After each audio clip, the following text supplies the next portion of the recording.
আটা দিয়েছি, চিনি দিয়েছি, নুন দিয়েছি, স্বাদ মতো সব ক্যাপসিকাম, গাজর, বিন, আপনার চাট মশলা, স্বাদ মতন চিনি দেবেন। আপনাদের যেরকম খেতেও ভালো, সুস্বাদুও, পেটও ভরবে।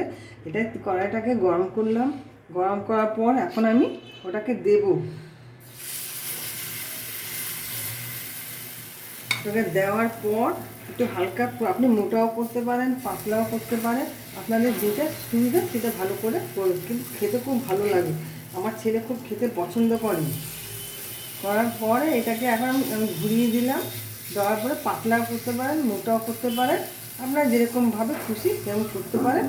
করার পরে আমি হালকা একটু চাপা দিয়ে দেবো, একটু তেল দিয়ে দেবো, দেওয়ার পরে এটাকে চাপা দিয়ে দেবো। আপনাদের অল্প তেলও হয়ে যাক, যে চাপা দিয়ে দেবো এখন। দেওয়ার পরে একটু খানিকক্ষণ বাদে, এই 10-15 মিনিট বাদে আমি খুলবো এটাকে।